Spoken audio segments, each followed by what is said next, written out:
Stupéfaction et incompréhension au terme de l'Assemblée générale de la Fédération internationale de pétanque qui a désigné le Canada au détriment du Bénin pour abriter les championnats du monde de pétanque de 2018.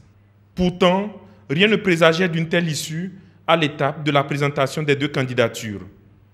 Un feuillet pour le Canada contre une plaquette et une projection de 5 minutes qui mettent en valeur les atouts du Bénin.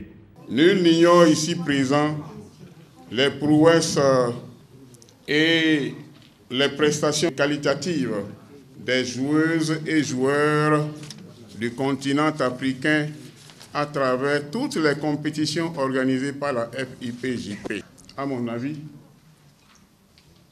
élire le continent africain pour abriter la 48e édition du championnat du monde de pétanque en septembre 2018 n'est que justice rendue. Après tant d'années d'efforts au service du développement et de la vulgarisation de la pétanque en Afrique. Qui dit mieux? Le gouvernement du président Patrice Talon et le peuple béninois tout entier vous attendent à Cotonou en septembre 2018 pour vous offrir un accueil inégalable dans l'histoire de la Fédération internationale de pétanque et jeux provençal. Au verdict, 33-9 pour la ville de Desbiens, les impressions sont unanimes sur la qualité et la solidité du dossier du Bénin, y compris dans le camp du Canada. Moi, je suis allé 2 fois en Afrique. Je suis allé à Madagascar, je suis allé au Sénégal et ça a été d'excellentes expériences.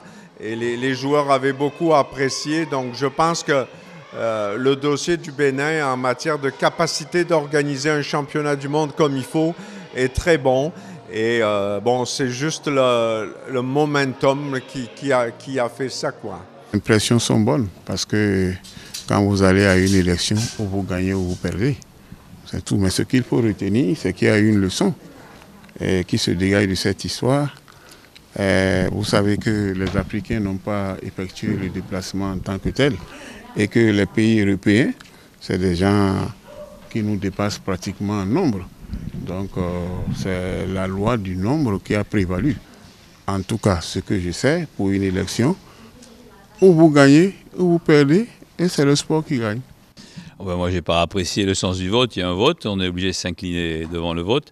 Comme j'ai dit tout à l'heure, tout ce que j'espère, c'est que tous ceux qui ont voté pour le Canada vont y aller. Ils sont au championnat du monde et qui n'ont pas voté pour rester chez eux. Donc on verra ça l'année prochaine. Et puis après, ben, c'est une décision. Chacun a décidé en son âme et conscience dans quel pays il préfère aller pour l'instant. Mais moi, je pense qu'au Bénin, il y aurait beaucoup plus de spectateurs. Maintenant, on verra bien ce que ça va donner au Canada. Visiblement, la faible présence à l'Assemblée générale des pays africains dont les procurations sont restées lettres mortes et l'absence d'un lobby béninois sur les lieux ont pesé dans le choix des délégués non africains. Quoi qu'il en soit, le Bénin, de par son statut de vice-champion du monde, peut toujours espérer organiser dans un proche avenir une compétition internationale d'envergure sous l'égide de la Fédération internationale de pétanque et de la Confédération africaine des sports boules.